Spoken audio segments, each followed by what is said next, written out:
Kaya pala lalo pang ginalingan ng teammate ni Alperen Sengun ang pagdepensa kay Giannis sa kanilang laban mga idol na siyang nagpapunta sa Turkey sa finals sa Eurobasket.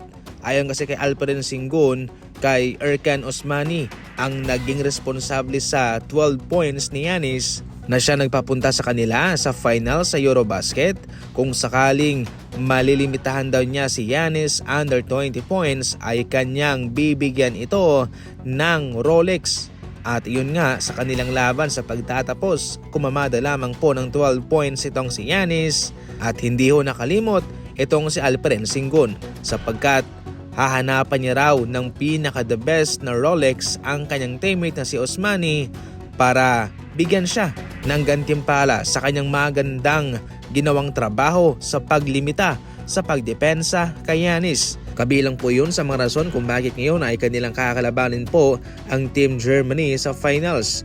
Sa isang panayam naman kay Alperen Sengun, sinabi niya rin na kahit na kanilang nalimitahan itong si Giannis, hindi naman daw maitatanggi na siya'y amazing na player, magaling na manlalaro. Kaso nga lang ang problema sa kanya, kung siya'y nalilimitahan sa pag-score, ay hindi naman siya magaling na passer. Sa madaling salita, kung mapipigilan mong umiscore itong si Giannis ay malaking bagay na yun.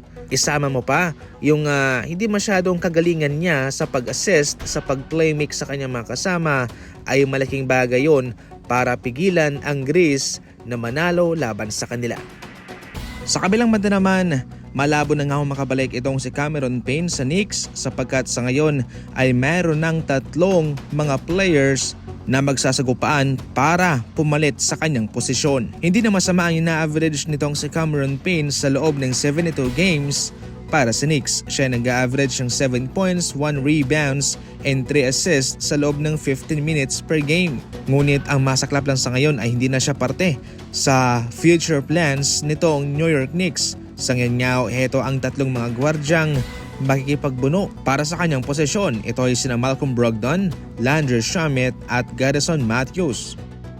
Sa pinaka-latest naman na podcast ng The Young Man and the Three podcast, binalikan mismo ni Rudy Gobert kung paanong namangha siya sa kakayahan ni Stephen Curry sa ginawa nitong impossible 3-point shot attempt sa kanilang laban sa finals.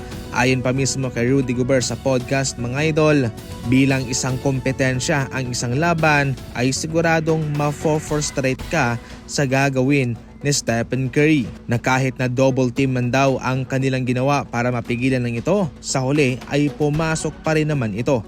Ayon pa mismo kay Rudy Gobert, kahit na sa unang mga segundo ay naiinis ka, pero sa mga sumunod ay nawi-witness mo ang isang kagalingan ng isang Stephen Curry. At heto pa ang lalong ikinagulat na mga fans ni Stephen Curry sa kanyang sinabi sa huli. Ayon pa kasi kay Rudy Gobert, dapat na lang daw na magpasalamat na lang tayo at maski siya man ay nagpapasalamat siya na makita at masaksihan ang gantong greatness na Stephen Curry. Imagine mo kalaban mo yan. Yan ang sinasabi niya sa'yo kahit na naiinis siya, pero nagpapasalamat pa rin siya sapagkat nakita niya, nasa mukha niya mismo kung ano ang ginawa ng Stephen Curry.